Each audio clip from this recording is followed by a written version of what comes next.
हमारा चैनल आपको पसंद आए तो लाइक करें, कमेंट करें और सब्सक्राइब करना मत भूलें और बेल आइकन भी दबाएं। सरदारशहर सेवा समिति द्वारा मलमास में गौ सेवा निमित्त चलाए जा रहे कार्यक्रम के अंतर्गत आज रिद्धि सिद्धि कॉलोनी स्थित गौशाला में गायों को गुड़ बाजरे की लापसी खिलाई गई। कार्यक्रम संयोजक किशन मोयल ने बताया कि सरदारशहर सेवा समिति द्वारा मलमास में पूरे महीने रोजाना सवामन की लापसी बनाकर गौवंश को खिलाई जाएगी। कार्यक्रम में राजेंद्र सोनी, श्याम जोशी, राधेश्याम भार्गव, राजकरण सोनी, महावीर माली, राकेश जगरवाल, शंकरलाल सोनी, सुनील प्रजापत, पवन सैनी, रजनीकांत सैनी, मुकेश राव, हरिकिशन पेडीवाल व अन्य कई कार्यकर्ता उपस्थित रहे। कुंभकर्ण की नींद में सोया प्रशासन, कैसे होगा शहर का भला। कस्बे में हर तरफ है अव्यवस्थाओं का बोलबाला। सरदारशहर प्रशासन व जनप्रतिनिधियों के द्वारा मीडिया में आई खबरों की लगातार अनदेखी करने के कारण शहर में हर तरफ अव्यवस्थाओं का बोलबाला है। जहां कस्बे में जगह जगह सड़कें खराब होने के कारण आम आदमी से लेकर वाहन चालक तक परेशान है, वहीं जगह जगह गंदगी का अंबार अनेक बीमारियों को जन्म देने के लिए काफी है।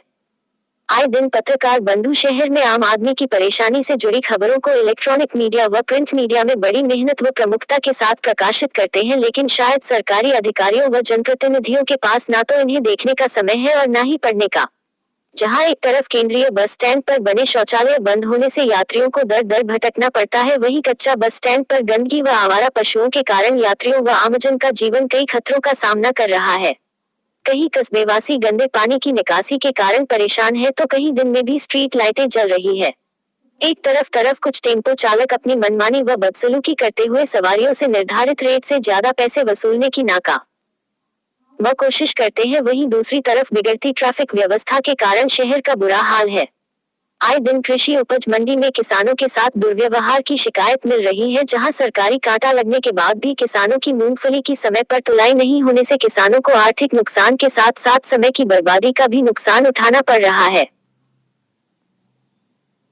जहां एक तरफ शहर में होटलों की आड़ में जुआ सट्टा, अवैध शराब आदि काले कारनामों की लगातार शिकायतें मिल रही है, वहीं दूसरी तरफ पुलिस विभाग द्वारा छोटे मोटे अपराधियों को पकड़कर वाहवाही लूटी जा रही है। इन सबके बीच यही हाल रेलवे स्टेशन का है, जहां पर सरकारी खर्चे से शौचालय तो बने हैं, लेकिन देखरेख के अभाव में उसका आम आदमी व यात्रियों को कोई फायदा मिलता नजर नहीं आ रहा है। इसी रेलवे स्टेशन पर असहाय व्यक्तियों के लिए बने रैन बसेरे में अव्यवस्थाओं का पिछले दिनों ही खुलासा हुआ है, जिसके लिए मुख्य मजिस्ट्रेट द्वारा अधिशासी अधिकारी को लताड़ लगाई गई थी। इन सब के बावजूद भी सरदारशहर का हर सरकारी विभाग आंखें मूंद कर बैठा है, वहीं आप नगरपालिका की लापरवाही का अंदाजा ताल मैदान में बने राजकीय चिकित्सालय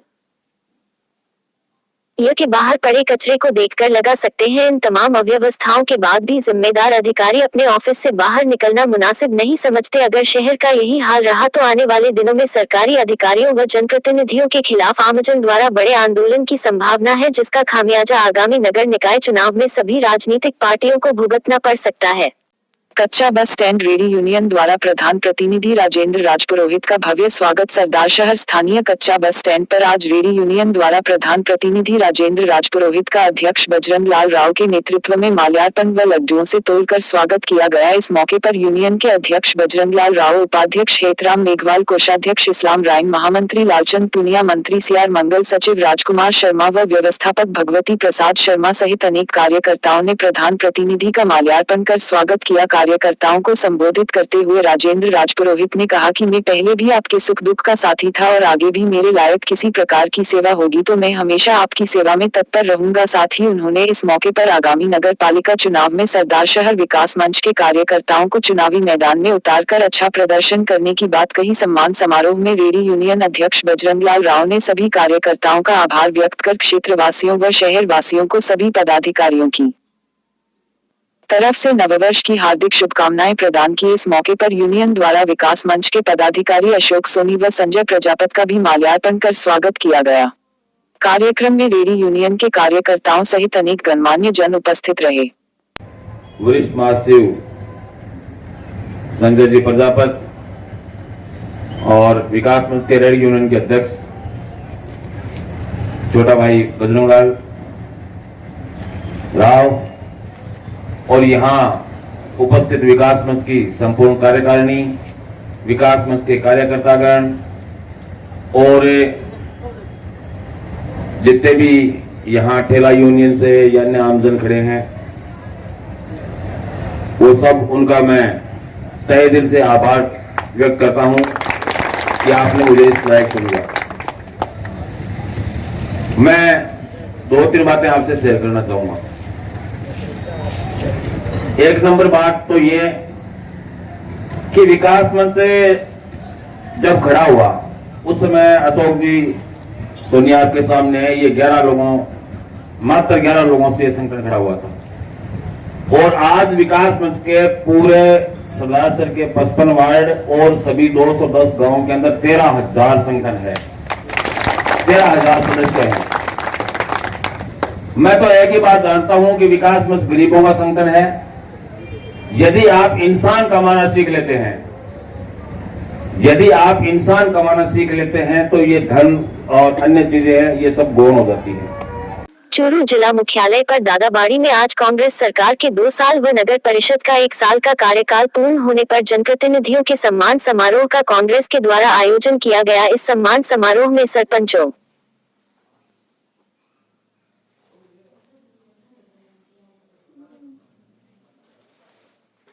नगर परिषद के पार्षदों, पंचायत समिति व जिला परिषद के ब्लॉक सदस्यों का शाल ओढ़ाकर व साफा पहनाकर सम्मान किया गया। इस मौके पर जो सरपंच हारे हुए थे, जो ब्लॉक सदस्य हारे हुए थे, जो पार्षद हारे हुए थे, उन्हें भी सम्मानित किया गया। कांग्रेस के वरिष्ठ नेता रफीक मंडेलिया ने सभी को शाल ओढ़ाकर व साफा पहनाकर सम्मानित किया। इस मौके पर नगर परिषद सभापति पायल सैनी भी मौजूद रही। कांग्रेस के वरिष्ठ नेता रफीक मंडेलिया ने कहा कि कांग्रेस सरकार ने जो वादे किए थे वह वादे 2 साल में 50% पूरे किए हैं। शेष रहे वादे आने वाले 3 साल में पूरे किए जाएंगे। इस मौके पर नगर परिषद की सभापति पायल सैनी ने कहा कि 1 साल पहले जब उन्होंने नगर परिषद में सभापति का पदभार ग्रहण किया था तो नगर परिषद कर्जे में डूबी हुई थी। पिछले भाजपा के बोर्ड ने जो खांचा भूमियां थी वह काफी संख्या में बेच दी थी और शेष रही नगर परिषद की जमीनों पर लोगों ने कब्जा कर रखा था। सड़कों के हाल बेहाल थे। उन्होंने पदभार ग्रहण करने के बाद कुछ हद तक नगर परिषद को कर्जे से मुक्त किया है और सड़कों की हालत भी सुधारी जा रही है। साथ ही उनका सपना था कि चूरू हेरिटेज में उभर कर सामने आए।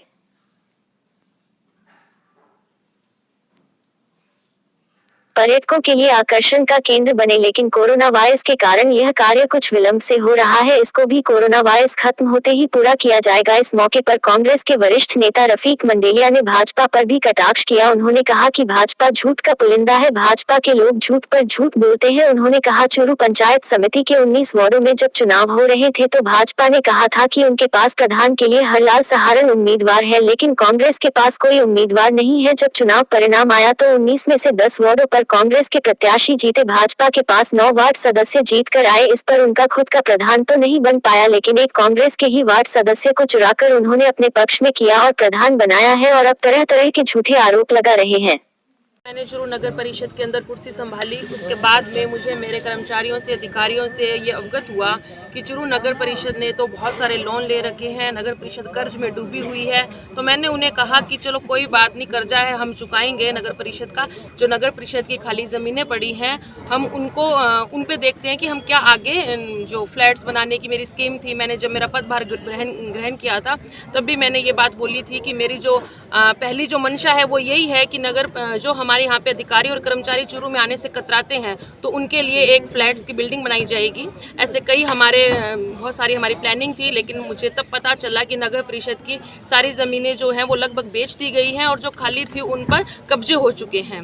तो इस तरीके से मुझे नगर परिषद का जो कार्यभार है, नगर परिषद कुर्सी थी उसमें मुझे करोड़ों का कर्जा मिला था विरासत के अंदर। साथ ही में चूरू की जो सड़कें हैं वो किसी से भी छुपी हुई नहीं हैं। जो चूरू शहर की मुख्य सड़कें हैं वो भी जो है वो धराशायी थी, जगह जगह गड्ढे थे और जो हमारे अल्पसंख्यक जो वार्ड है, गली मोहल्ले हैं, SC ST के वार्ड है, उनको खासा जो है वो इग्नोर किया गया था। और अब हमारी प्राथमिकता यही है कि हम उन सड़कों को सुधारें। साथ ही के अंदर आगे आने वाले जो मेरे साल है उसके अंदर चूरू शहर के अंदर जल्द ही आपको बहुत ही बढ़िया पार्किंग की व्यवस्था देखने को मिलेगी। साथ ही के अंदर जो मुख्य सड़कें हैं उनका जीर्णोद्धार किया जाएगा। चूरू शहर के अंदर जो प्रमुख स्थल है, हमने लाल घंटाघर का सौंदर्यकरण करवाया था, अगर हम वो नहीं करवाते तो शायद वो आज टूट के गिर जाता। जो हमारे पास फोटो सामने आई थी उसकी हालत ये थी। अभी हमारा जो बेहड सर्किल है उसका जीर्णोद्धार होगा और ऐसे ही बहुत सारे आगे की प्लानिंग है जो हम उसको उसकी क्रियान्वित करेंगे। आपके द्वारा चूरू शहर की जो मुख्य सड़कें हैं उनके बीच में हम डिवाइडर लगाकर हेरिटेज पोल बनाना चाहते थे। साथ ही में जो चूरू शहर आप देखेंगे कि वो आधा तो हेरिटेज के अंदर है और आधी जो है अपनी नई सिटी है। तो जो हेरिटेज जो वार्ड है हमारे, जिनके अंदर हवेलियां आती है, उन मोहल्लों को, उन गलियों को अभी कोरोना काल की वजह से जो है बाहर से गेस्ट नहीं आ पा रहे हैं।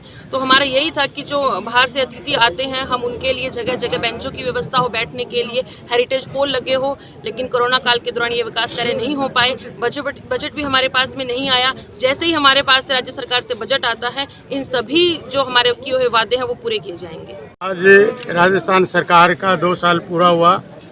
हमारे मुख्यमंत्री ने जो काम किए और जो आगे की जो घोषणाएं की, वो खुशी मनाने के लिए हमने आज ये सम्मान समारोह रखा।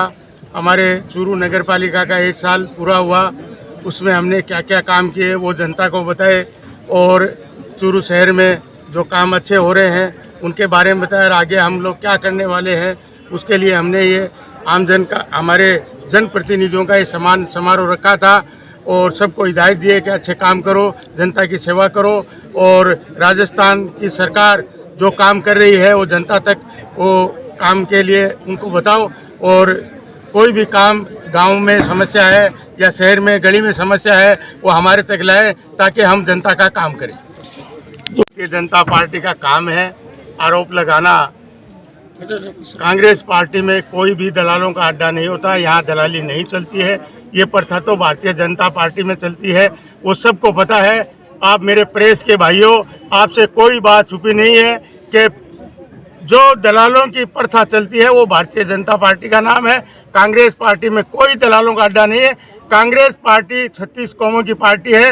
कांग्रेस पार्टी में कांग्रेस कार्य करता है, जो कहता है वो हमारे नेता काम करते हैं, हमारी चेयरमैन साहब वो काम करती है, जो हमारे मोहल्लों की गलियों के जो दुख तकलीफ है वो काम करते हैं, उसमें दलालों की कोई जरूरत नहीं है। सड़क का जो आपने चूरू 20 दिसंबर रविवार को जिला मुख्यालय सैनिक बस्ती दरगाह तौकीर हसन चिश्ती का सालाना उर्स सादगी, सोशल डिस्टेंसिंग व परंपरागत तरीके से मनाया गया। खजांची कमरुद्दीन ने बताया कि आज रविवार को हजरत तौकीर हसन चिश्ती का 47वां उर्स सादगी व परंपरागत तरीके से मनाया गया। उन्होंने बताया कि बगर शरीफ दरगाह के गद्दी नसीम बिन मोहम्मद शाह की सरपरस्ती में उर्स का कार्यक्रम आयोजित हुआ। उन्होंने बताया कि उर्स 2 दिन चले उर्स में प्रसाद वितरण भी हुआ। शहर से समाज के लोगों ने जियारत की। इस मौके पर सैयद अली शाह दरगाह सदर सादुल्ले खां, मुंशी खां, इनायत खान मोयल, ताजू खां इस्माइल, नजीर खान ओलाई, हाजी मोती खान, खुशी मो तेली, इलियास खां चायल, जाकिर अली, इकबाल रुकन खानी, आशिफ सिसोदिया सहित अनेक समाजों के वरिष्ठ जन मौजूद थे। कांग्रेस नेता जमील चौहान ने टीम के साथ हर साल की तरह इस बार भी पूर्व मंत्री और राज्यसभा सांसद अशकली टाप की तरफ से दरगाह पर चद्दर चढ़ाई और देश व प्रदेश में अमन चैन भाईचारे के लिए दुआ की। चौहान के साथ दीपिका सोनी, एडवोकेट पूनम सैनी थे। कुल की रस्म के साथ 2 दिवसीय उर्स संपन्न हुआ। पीर दीन मोहम्मद शाह ने देश दुनिया में अमन चैन भाईचारे व कोरोना से शीघ्र पूरी दुनिया को मुक्ति मिले इसके लिए दुआ की। हजरत तौकीर हसन शाह चिश्ती का सालाना उर्स मुबारक 47वां है। हमारे दरगाह हजरत इज्जतुल्लाह शाह बगर दरगाह नसीन दीन मोहम्मद शाह की सरपरस्ती में आज हुआ है और कोविड-19 की पालना करते हुए इन्होंने कार्यक्रम आज किया है और कोरोना महामारी के बचाव को देखते हुए उन्होंने उसी हिसाब से संक्षेप में ही जो हजारों की तादाद में ज़ायरीन आते थे, अब की बार किसी को आमंत्रित नहीं किया है और सादगी के साथ सोशल डिस्टेंसिंग के साथ ये कार्यक्रम मनाया गया है। और मैं मालिक से कामना करता हूँ कि देश में खुशहाली और चमन और बरकरार रहे, अमन चैन बरकरार रहे, इसी कामना के साथ जय हिंद जय भारत। कब्रिस्तान में किया श्रमदान। अगुना मोहल्ला में स्थित कब्रिस्तान में मोहल्ले वासियों ने श्रमदान कर साफ सफाई का कार्य किया। सभी मोहल्ले वासियों ने कब्रिस्तान के अंदर कटीले घास को हटाकर एवं झाड़ू लगाकर कचरे को साफ किया। इसके साथ ही पक्षियों के परिंदों को साफ कर उनमें पानी भरा एवं पौधों के खड्डे सही कर पानी भी दिया गया। डॉक्टर JB खान ने बताया कि श्रमदान करने से न केवल सफाई का कार्य होता है बल्कि स्वयं की कसरत भी होती है और स्वास्थ्य भी सुधरता है। हमें श्रमदान को अपने जीवन में उतार लेना चाहिए जिससे हमारे आसपास सदैव स्वच्छता बनी रहे। शमशेर खान ने बताया कि हम मोहल्ले वाले अक्सर कब्रिस्तान में समय निकालकर साफ सफाई का कार्य करते हैं। चंगेज खान ने सभी को ज्यादा से ज्यादा श्रमदान करने के लिए प्रेरित किया। इस अवसर पर के कई युवाओं ने श्रमदान किया। रतनगढ़ विधायक महर्षि का मनाया जन्मदिन। Churu the 20th of December। Hanumangarhi Gauseva Dham में रतनगढ़ विधायक अभिनेश महर्षि के 58वें जन्मदिन पर सर्व समाज के लोगों ने गायों के लिए गुड़, खल व अनाज देकर पुण्य कमाया। कार्यक्रम को संबोधित करते हुए रतनगढ़ विधायक अभिनेश महर्षि ने कहा कि सर्व समाज द्वारा मेरा जो ये अभिनंदन किया गया है, ये मेरे ऊपर समाज का ऋण रहेगा है। मैं समाज हित के लिए एक आवाज पर समाज के साथ हमेशा खड़ा रहूंगा। विधायक महर्षि ने कहा कि हनुमानगढ़ी गौशाला में गौमाता की सेवा की जा रही है, उसको देखकर अभिभूत महसूस कर रहा हूँ। गौमाता की इस प्रकार सेवा करना सबके लिए प्रेरणादायी है। इस अवसर पर चाननमल सारस्वत, महेंद्र चौबे, योगेश गौर, संदीप पाटिल, विश्वनाथ शर्मा, दयाल सिंह, शक्ति सिंह राठौर, गौरीशंकर शर्मा, अभिषेक चोटिया, सुशील लाटा, सूर्य प्रकाश त्रिवेदी, दिनेश शर्मा, शैलेंद्र शर्मा, सारस्वत, दीनदयाल सैनी, भास्कर शर्मा, घनश्याम महर्षि, शिव कुमार शर्मा, सुरेंद्र महर्षि, पन्नालाल लाटा व पवन गौर सहित सर्व समाज के लोगों ने विधायक महर्षि का जन्मदिन मनाया। हमारा चैनल आपको पसंद आए तो लाइक करें, कमेंट करें और सब्सक्राइब करना मत भूलें और बेल आइकन भी दबाएं।